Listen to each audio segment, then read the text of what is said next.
In the first video of this three-part series about dealing with unfinished assignments, I recommended using a collection box. And secondary teachers, here's what I recommend. You don't really need a box. I mentioned a folder in the first video, but really you just need the form. And I'd have a student take care of it for you. So before you dismiss everyone at the end of the period, the students who hadn't finished the assignment, go see your helper. You say, Jackie's got the late log. You didn't finish, go see her please. And all Jackie's going to do is record the student number and what the assignment is. You don't need to collect it or anything. You just want to have that record of who wasn't done so the very next day you can see those students to make sure the assignment was finished. Again, the message you're sending is, Mr. Morse doesn't forget, he doesn't go away, he doesn't give up. I'm going to track these day by day by day. And that is going to win the battle for you. Having a place to put the unfinished assignments enabled everybody to move forward to the next activity.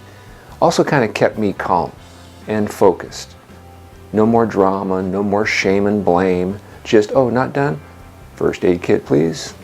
And hallelujah, we moved on to the next activity. Now in this video, I'm going to show you how to follow up to make sure that assignment is finished and returned to you. So what I'm going to do is get myself off the big screen here so you can see the keynote show I've created, because I want to talk about the form we're going to use. Here we go. So by the way, the full write-up on the first aid kit is available in the handbook, which is a part of the big book. It's actually lesson 9. Right there, it's over 50 pages, step by step. But let me give you the basics. Here's the form we're going to use. Now, this is the elementary version. I'll show you the secondary version. Now that first column is for writing student numbers, which is such a nice shorthand so you don't have to write out the whole name. And these other columns are for the different activities you're going to track. Say math, literacy, written language, social studies, science, whatever you want to track. Columns for that. Now here's the secondary one. It's just period by period. Same idea, you've got a column for the student number and a column for the assignment.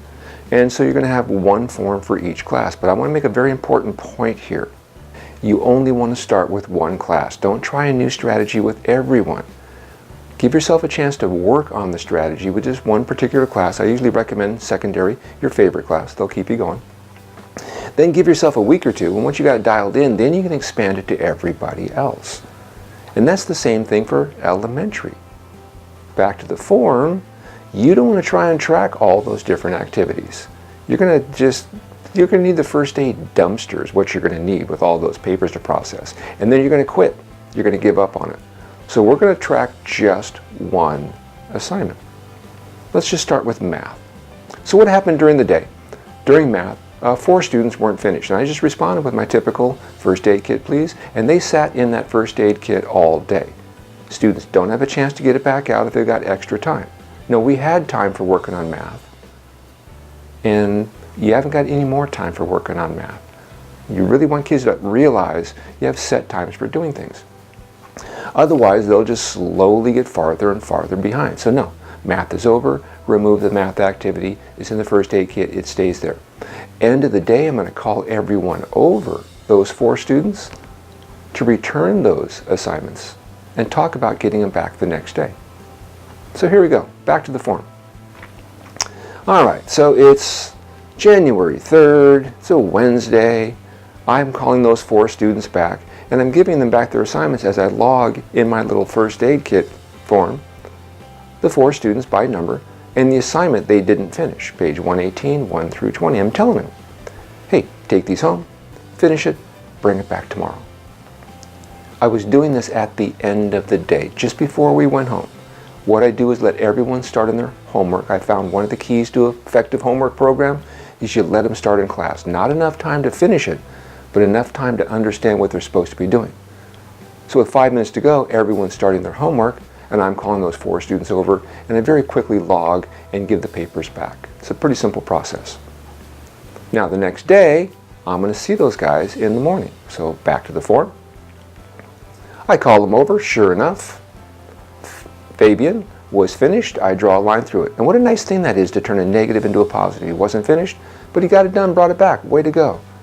As for Heather, she said she didn't have it, she forgot, whatever it might be. They're going to try and, wait you out on this. Marshall, same thing, didn't finish it. Megan, got it, sweet. So I dismiss Fabian and Megan, and I held on to Heather and Marshall and just said, did you think I was kidding about getting this done? Bring it tomorrow. That's it.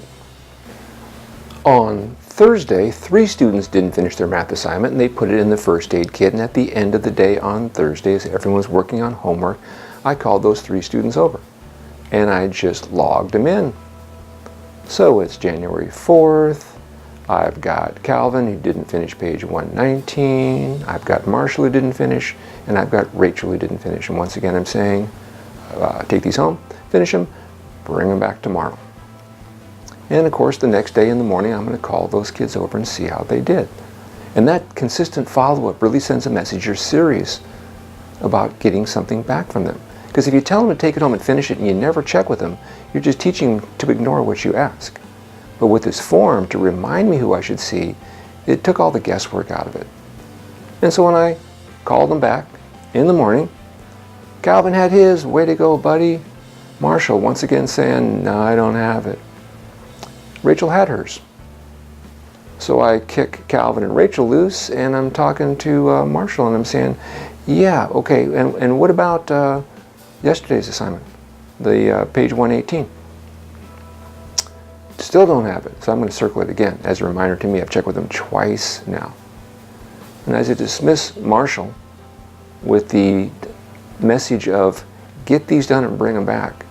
I'm not going away on this. I expect these to be returned. I'm also saying, hey, would you send Heather over? And when Heather comes over, hey Heather, Wednesday's assignment, page 118, do you have that? Oh yeah, Mr. Morris. And I get it from her, draw a line through it. Yay, progress. And now here it is Friday. I'm going to log more kids. Looks like we've got Heather again, and we've got Marshall again. And notice how we're starting to see patterns.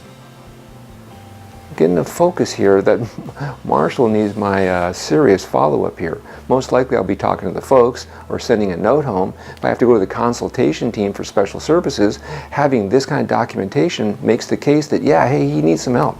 Yes, I do have him on a contract. I see him every day, and I check the next day to see what he's doing and what he's not doing.